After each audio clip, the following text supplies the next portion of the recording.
Boa tarde a todos. Bem, eu estou fazendo esse vídeo aqui para passar a correção do nosso material.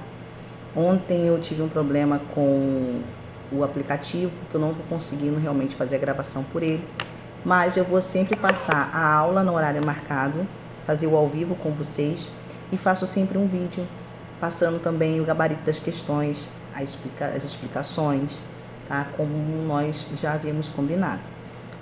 Deixo bem claro para vocês, caso vocês queiram e tenham ainda dificuldade, precisem de mais esclarecimentos sobre algumas questões, que vocês podem me chamar no privado, vocês podem me chamar no grupo, pode tirar foto da questão, falar: Maria, olha só, por mais que você tenha explicado aquela questão, eu ainda não entendi, né? Então, por quê? Às vezes quando eu faço ao vivo, algumas pessoas perguntam, outras não. E algumas pessoas deixam para fazer a correção depois, né? Não consegue fazer a pergunta na hora. E aí eu dou o gabarito e eu acho que está tudo esclarecido, mas pode ser que você ainda fique com dúvida. Então deixo claro que você pode, tá? Me chamar, me pedir ajuda, não consegui entender aquela questão no privado, tá? Eu tô aqui para dar esse suporte para vocês também. Mas vamos lá. O nosso material ele começou com uma questão de compreensão textual.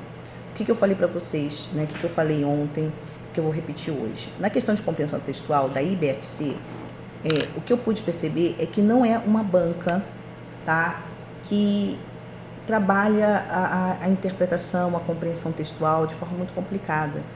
É aquela coisa que você percebe de maneira, numa primeira leitura, de maneira bem superficial. Então, aquela dica do começa lendo a pergunta, não comece a sua prova lendo o texto, ela é fundamental para a IBFC. Então, eu peguei uma prova, tá, recente desse ano, uma prova de peso, uma prova para a Polícia Civil, né, de Goiás, e você vai perceber que não importa qual é a prova, né, o nível mais alto da IBFC é um nível que a gente pode fazer as provas com muita tranquilidade. Isso não significa dizer que você possa subestimar a questão.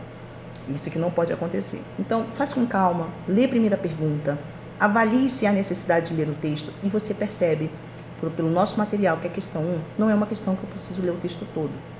Quando você pega a questão número 1, você percebe o seguinte, que apesar das alternativas serem um pouco extensas, você já vê o que acontece no comando, na questão número 1 mesmo. Ele fala que considerando a organização das ideias no texto e os elementos caracterizadores de cada tipologia textual. A palavra-chave aqui é quando ele fala tipologia textual. Quando ele fala tipologia textual, vamos lembrar que nós temos aí 5 tipologias, que são as mais cobradas, né? E a letra A, por exemplo, apesar de ele falar muita coisa, o que eu vou destacar da letra A? Quando ele fala caráter injuntivo. Esse injuntivo aqui eu já vou destacar. Porque texto injuntivo é aquele que te ensina a fazer alguma coisa. Quando você lê um texto, ele é injuntivo, ele vai te dar o passo a passo de algo. Então, é uma receita, é a bula de um remédio, né? Enfim, qualquer um manual de instrução. Esse tipo de texto que é um injuntivo. E você não precisa ler um texto todo para saber que ele é injuntivo. Na letra B, quando você começa a ler a letra B, o que chama atenção na letra B? Quando ele começa a falar elementos descritivos. Aí eu destaco lá o descritivo. Descritivo é um tipo de texto que a gente sabe que, como o próprio nome diz, tem a preocupação de definir, descrever algo, dar conceitos. O texto descritivo, ele geralmente é um texto que depende de outro texto, não é um texto autônomo, né? O texto descritivo, ele aparece dentro de um texto narrativo, ele aparece dentro de um texto dissertativo. Então, é um texto que geralmente vem para apoiar outro tipo de texto. Então, raramente você pega um texto que ele é puramente descritivo. Quando você pega um texto descritivo mais extenso, você vai perceber que não há divisão de parágrafos, isso chama muita atenção, tá? Por quê? Porque não muda o assunto. Você descreve uma pessoa, descreve uma cena e você não tem sequência nas ações. Então, quando você vai nos verbos, principalmente, você vai perceber que você nunca vai conseguir falar que uma ação acabou para outra começar. O texto descritivo é assim. O que predomina em um texto descritivo? Adjetivos, né? Em que você tenta sempre caracterizar. Letra C. O que chama atenção na letra C? Ele coloca lá traços injuntivos e descritivos. Já vimos isso aqui. Letra D, o que chama atenção na letra D? Narrativo. Narrativo é aquele texto que vai contar a história. Dentro de um texto narrativo, você pode até ter passagens de outro tipo de texto, como, por exemplo, o texto descritivo. Uma narração não acontece, a gente definir descrever um local, um personagem? Então, mas o que eu vou olhar e vou falar, não, mas espera aí, esse texto aqui, por mais que tenha descrição, ele é um texto narrativo. As ações, você já vai logo nos verbos, tá? E aí você vai perceber o seguinte, o que você vai analisar nesses verbos? Se você pode dizer que uma ação acabou para a outra começar. Quando isso acontece, dizemos que temos aí uma sequência cronológica. Cronológica fala de cronos, de tempo. Então, você percebe que uma ação começa e a outra termina, então eu consigo estipular que um é primeiro, outro vem depois. Isso caracteriza a narração. Então, por quê? Porque no texto descritivo eu também posso ter ação. Eu posso descrever uma cena e nessa hora pode ter ação. Mas o que não vai acontecer no texto descritivo é justamente essa passagem do tempo. E a letra E, ele fala que predominam os traços, né, argumentativos. Galera, o texto dissertativo é aquele tipo de texto que vai se dividir em dois, porque dissertar é falar sobre alguma coisa. Então você pode falar sobre assuntos, pessoas, você pode falar sobre, né, várias coisas. Mas a maneira como você fala vai definir a maneira do texto, a classificação do texto dissertativo, que pode ser argumentativo, quando você fala sobre um assunto mostrando um ponto de vista, ou ele pode ser só expositivo, quando o caráter do seu texto é mais informativo, você não quer mostrar opinião, você tenta ser imparcial. Então eu posso falar sobre um fato histórico, e quando eu falo sobre um fato histórico, se eu não estou me posicionando sobre aquele fato histórico, ele é um texto, né, expositivo. Mas quando eu falo sobre aquele fato histórico, ou falo sobre qualquer assunto, mas colocando uma opinião, o meu texto é argumentativo. Então, apesar das alternativas falarem muita coisa, você percebe o quê? Que você tem aqui os elementos básicos. Se você começar a ler aquele texto, você já vai saber qual é a resposta, então. A banca poderia ter dificultado, poderia ter colocado em uma das alternativas o expositivo, que seria realmente uma questão mais difícil, porque diferenciar um texto expositivo de um argumentativo, isso geralmente demanda muito cuidado, muita atenção, e muita gente acaba confundindo, né? Muita gente confunde o texto expositivo com o texto argumentativo. O começo desses textos são parecidos, então a diferença é que o argumentativo vai ter esse ponto de vista. E às vezes a gente não percebe isso. No entanto, a banca não fez isso, ela colocou diferenças básicas. Então, quando você começa a ler o texto, e aí o que você já olha nesse texto? Que ele começa assim: há poucos dias da abertura dos Jogos Olímpicos de Paris, a competição de 1936 tem muito a nos ensinar. Além de ter sido realizada, quando ele fala que ela tem muito a nos ensinar, já é uma opinião. Ele não está falando só sobre a abertura e sobre os Jogos Olímpicos de Paris de 1936. Ele já mostrou ali um ponto de vista. E continua. Além de ter sido realizada em Berlim, capital da Alemanha nazista de Adolf Hitler, a competição internacional testemunhou a ascensão de um dos mais brilhantes esportistas de todos os tempos, o atleta negro estadunidense. Olha, é um trava-língua, né? E aí ele fala e termina o texto. Se você olhar aqui, observem que o texto, ele não está contando uma história, não está ensinando a fazer algo, ele está falando sobre um acontecimento e coloca um ponto de vista. Claramente um texto argumentativo, sem problema algum. Questão que você resolve logo no primeiro parágrafo.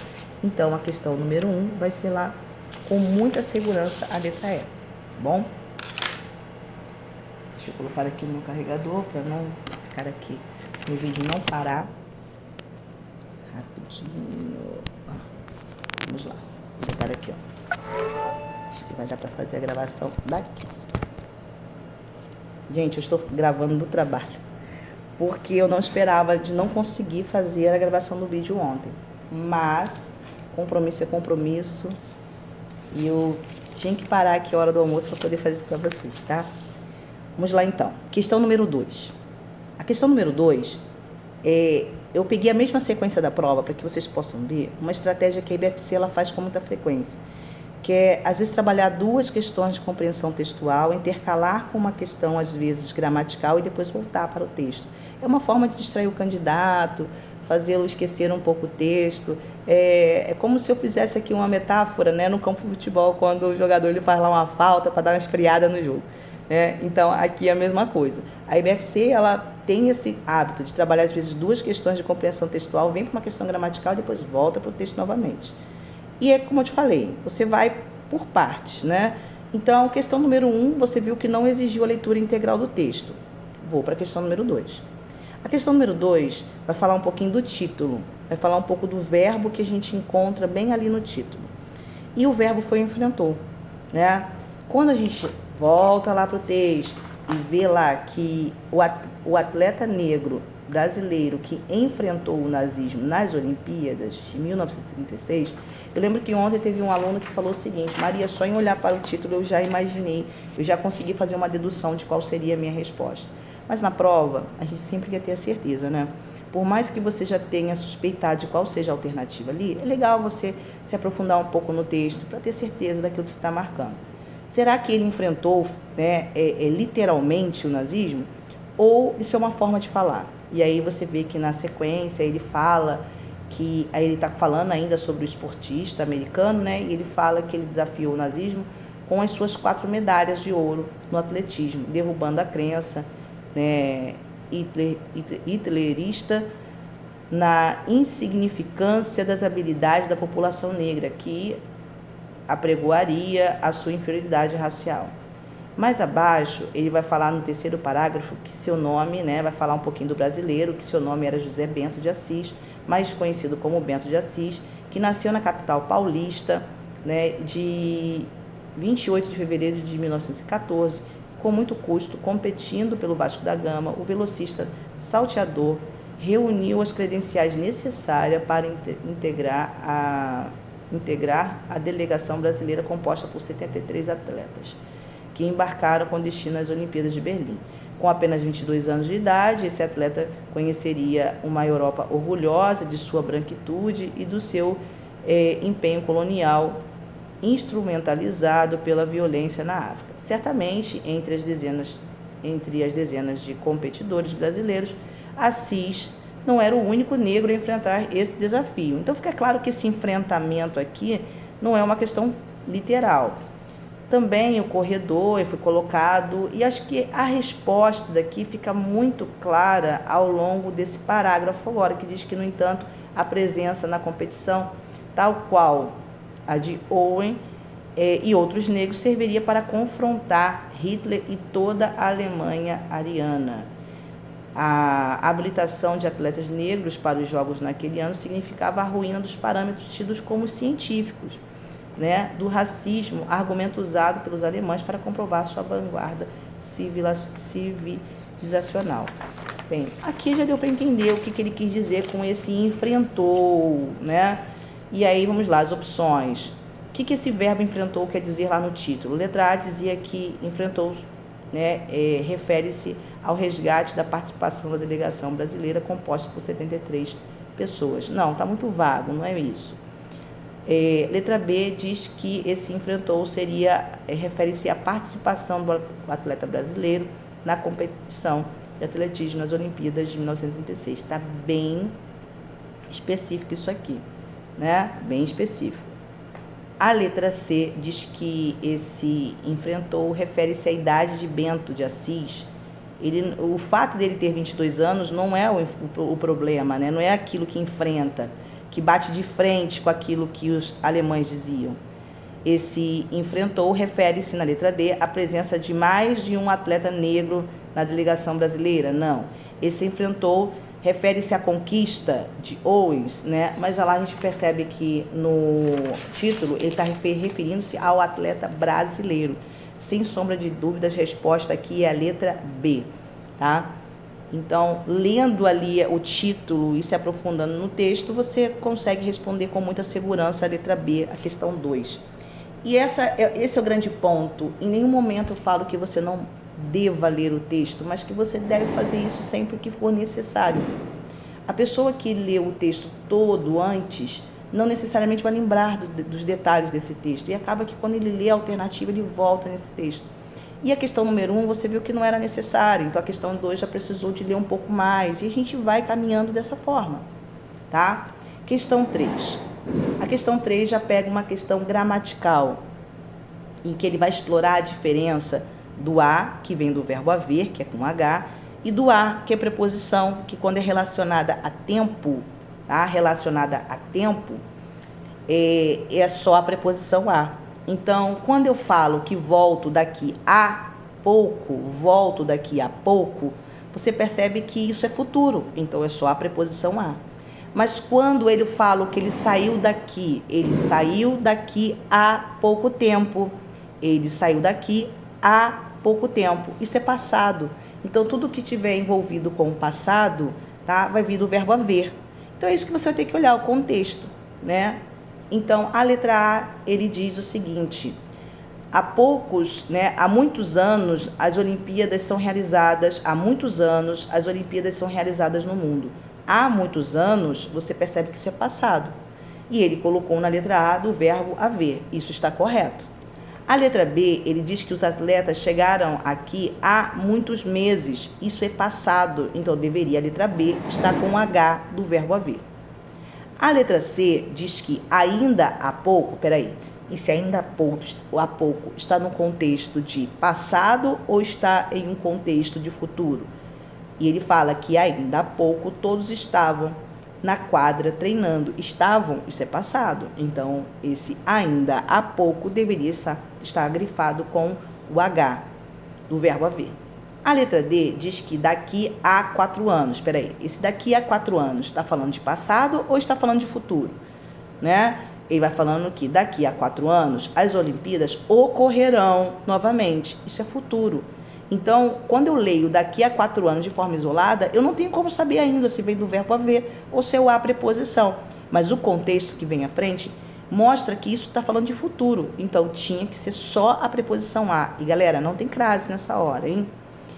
Bento de Assis, há 88 anos, há 88 anos, será que isso é passado ou é futuro? É o contexto que vai sinalizar. A letra E, ele grifou isso com a, preposição. Se não for futuro, está errado. E ele fala que competia em Berlim. Fica muito claro que isso é passado, então tinha que ser com H do verbo haver. Resposta da questão 3, letra A, também de forma muito tranquila. Então pense o seguinte, quando eu uso expressões como daqui a 4 anos, isoladamente, eu não tenho como saber ainda se eu vou grifar isso com o H do verbo haver ou se eu coloco esse A, simplesmente a preposição. Eu tenho que analisar o contexto. Quando estiver envolvido com a ideia de futuro, é só a preposição a. Quando estiver envolvido com uma ideia de passado, vem sim do verbo haver e aí sim vem com H. Por isso, a questão 3 foi a letra A. Próxima questão. A questão 4 é uma questão que vai voltar à questão do texto, né? Ele volta, né, essa questão do texto, a gente perde ali, você vê que analisa a questão gramatical, esfria a questão do verbo, mas volta novamente. No entanto, a questão 4 pede para a gente focar no último parágrafo. E quando a gente fala do último parágrafo, ele vai falar do quê? É bem pequeno o último parágrafo, são só 3 linhas, e ele fala o seguinte: a falta de conhecimento sobre a trajetória de Bento de Assis comprova como o racismo também pode se manifestar pela negação da memória, na memória deliberada e sistemática da política de esquecimento em relação às pessoas negras no Brasil. Então, volto a falar. Ele vai falar um pouquinho como que essa falta de conhecimento da trajetória de uma pessoa tão importante mostra que há uma política de apagamento dessa memória. No entanto, observem que esse parágrafo ele não atribui especificamente essa política de apagamento a um grupo específico, não fala que são os brancos, que são os negros, fala simplesmente que há esse apagamento. Essa forma de falar em que há o apagamento, mas você não indica o responsável, é uma forma também de dizer, né, passar uma ideia generalizada, ou seja, essa falta de conhecimento e esse apagamento é algo que acontece e o responsável somos todos nós, né, os responsáveis. Lendo, entendendo isso, vamos lá então para o que pede, o que ele quer que eu conclua com base nesse parágrafo. A letra A diz que ele quer que eu conclua que a negação da memória é uma política deliberada das pessoas negras. Então, é uma política, né, essa negação da memória é uma política deliberada das pessoas negras, são elas que fazem isso. Observem que esse finalzinho, ele atribui uma responsabilidade simplesmente às pessoas negras, tá? A letra B, ele fala que ele quer que eu conclua que há uma política sistemática de esquecimento. Sim, é o que nós vimos lá. Tá? Em relação às pessoas negras, observem que a letra B ela está muito parecida com aquilo que faz o último parágrafo. Entende e faz uma crítica com relação a essa política de esquecimento, mas não transfere, não coloca isso como responsabilidade a um grupo específico. Então, acaba que todos se entendem, todos se colocam nessa situação como responsável. A letra B foi o gabarito da questão 4, tá? A letra C, ela já sai um pouco da questão, porque ela fala que a manifestação deliberada da memória coletiva é prejudicial às pessoas negras. Se ele não fala, né, que há um coletivo, eu não vou criar uma palavra que não existe. A letra D fala que a trajetória de Bento de Assis deve ser entendida como algo individual, ele não fala disso. E a letra E fala que a sistematização de uma política de apagamento não tem caráter racista. Tem, ele fala isso. Então, eu acredito que essa questão aqui também não tenha gerado muitos problemas. E o que eu vi ontem e percebi é que muitos ficaram na dúvida entre a letra A e a letra B. Passando aqui, vamos então para a questão 5. Na questão 5, ainda dessa mesma prova, a banca já começa a ir para as questões gramaticais. Confesso a vocês que a minha aposta para a prova dos Correios é que não tenhamos tantas questões de compreensão textual. Eu não sei, eu vejo ali mais a possibilidade de questões gramaticais, mas é só uma sensação, não tem nada de concreto não. Ele fala o seguinte, na questão 5, ele vai falar um pouco sobre a oração, né? E aí, por mais que ele fale sobre a oração, basicamente essa questão aqui, ele vai falar de ferramentas linguísticas. Galera, apesar de falar de uma questão interpretativa, ele fala que esse efeito que a gente percebe nesse trecho, ele ocorre devido a uma ferramenta linguística. Então, na verdade, eu tenho que analisar o que está ocorrendo gramaticalmente nesse trecho. O problema é que esse trecho, ele fala assim, mais do que pouco se fala. Mais do que pouco se fala. Eu tenho que entender primeiro o que está acontecendo aqui. Nós já falamos sobre isso em sala de aula, né? A partícula C, quando está próxima de um verbo, é algo que eu tenho que tomar muito cuidado. Muito cuidado. Eu tenho que analisar, por exemplo, se esse C está indicando uma ideia reflexiva, se esse C está indicando uma voz passiva, se esse C está indicando, né, um sujeito indeterminado. Tudo isso são ferramentas linguísticas. Ele fala que ele está sendo feita uma crítica generalizada a uma determinada ação. A ação de pouco se falar. A ação de pouco se falar. Então, há uma crítica generalizada a essa questão. E como ele consegue trazer essa ideia generalizada? Que elemento linguístico, que ferramenta linguística ele usa para poder passar essa ideia generalizada? Bem, tem algumas coisas nessas alternativas que a gente já pode excluir só pelo fato de você analisar o trecho, né? Por exemplo, olha a letra E. A letra E diz que a ferramenta linguística seria a inexistência do sujeito com o uso de um verbo impessoal. Galera, nós já falamos sobre o que é um verbo impessoal. O verbo impessoal é aquele verbo que ele tem uma característica diferente da maioria dos verbos na nossa língua, visto que é um verbo que indica uma ideia, uma ação que não se aplica a nada nem a ninguém. Então, é muito diferente daquilo que a gente imagina que seja o verbo, né? E sabemos que os verbos de ligação são verbos que nós temos que decorar. Você lembra de quais são eles? O verbo haver, no sentido de existir, verbo haver e o verbo fazer, indicando o tempo decorrido, verbos que indicam fenômenos da natureza, verbo ser indicando hora, distância, né? E hora, distância e data. Então, são esses os verbos de ligação. Quando eu analiso o trecho, eu vejo que é o verbo falar. Ele não é um verbo impessoal. Então, não tem como eu falar que aqui foi usado esse recurso. Por mais que a inexistência do sujeito possa trazer uma ideia também generalizada, você percebe que aqui não tem como eu falar que isso foi utilizado simplesmente porque eu nem tenho um verbo impessoal. Outra coisa que a gente pode também descartar só em analisar isso aqui é a letra A, quando ele fala que seria uma indeterminação do sujeito através da terceira pessoa do plural, mas o verbo está no singular. O verbo não está na terceira pessoa do plural. Né? Às vezes a gente fica tentando buscar coisas e não analisa o óbvio. O verbo nem está na terceira pessoa do plural. Até existe uma forma de indeterminação, mas não é essa forma que está sendo usada aqui. Então, só por isso já posso também descartar a letra A. Olha que eu só vou diminuindo ali as minhas questões. A letra B diz que seria a ferramenta linguística utilizada seria a ideia de reciprocidade causada pelo pronome se. Quando ele fala, mas pouco se fala, quando eu falo que pouco se fala, né, você percebe que você não tem aqui uma ideia de reciprocidade. O que seria uma ideia de reciprocidade? São aqueles verbos que indicam uma ação sofrida e praticada pelo próprio sujeito. Cortou-se, viu-se, botar aqui, penteou-se, tá? São verbos, primeiro, são verbos que têm que indicar uma ação que possa ser praticada e possa ser sofrida.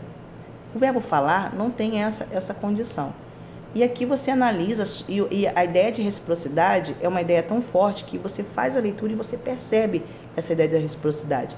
E eu não tenho essa ideia aqui. Nesse caso aqui, não. Então, esse se que foi utilizado, quando eu falo pouco se fala, não estou dizendo que algo fala e é falado de si mesmo, não tem essa noção. Então, também é algo que a gente só na leitura já percebe que não tem como acontecer. De fato, a nossa questão só vai ficar entre a letra C e a letra D. A letra C fala que seria o emprego de um sujeito desinencial, subentendido no texto. E na letra D, eu teria a omissão do agente da passiva, né, sujeito na voz passiva sintética. De fato, eu tenho um C, que pode ser uma voz passiva sintética. Diz que isso aqui é colocado no segundo parágrafo. Vamos lá no segundo parágrafo, né? Tentar entender o que está acontecendo. Lá no segundo parágrafo, coloca aqui. Vamos focar na ação de falar. Não esqueça disso. Ele desafiou o nazismo com suas 4 medalhas de ouro no atletismo, derrubando a crença hitlerista da insignificância das habilidades da população negra, que apregoaria a sua inferioridade racial. Mas, do que pouco se fala, tá? Mas, do que pouco se fala, é que um brasileiro, também negro, né, esteve ao lado de Owens nesse confronto. Percebeu? Foca no verbo pouco se fala. Você tem aquilo que é falado. Você tem aquilo que é falado. O que é falado? Que um brasileiro, também negro, esteve ao lado de Owens, tá? Mas quando ele fala pouco se fala, tem um responsável que fala pouco disso? Você tem um responsável? Não. Você consegue apontar aqui no texto quem é que pouco se fala? Quem é o responsável por essa ação? Não. Então eu não tenho o sujeito desinencial, porque o sujeito desinencial é o sujeito oculto. Quando você fala que você tem um sujeito desinencial, significa dizer... E por que eu li o parágrafo todo? Porque o sujeito desinencial ele pode ser subentendido pelo texto. Pode ser que ao longo do texto eu tenha essa informação de quem é que falaria pouco disso. E eu não tenho essa informação. Você percebe que essa crítica do pouco se falar se atribui a todos. Mas ele não coloca. E outra coisa, quem fala, fala algo. E pouco se fala exatamente esse algo, que um brasileiro também negro esteve ao lado de Owens. Eu tenho aqui, na verdade, nesse C, um agente, né? Eu tenho uma partícula apassivadora. Isso aqui é voz passiva, tá? E nessa voz passiva, você não tem um agente da passiva, até porque quando você faz a voz passiva com o pronome C, ou seja, a forma sintética, você não vai ter o agente da passiva. E quando você faz isso, você também generaliza. Quando eu falo que, por exemplo, pegam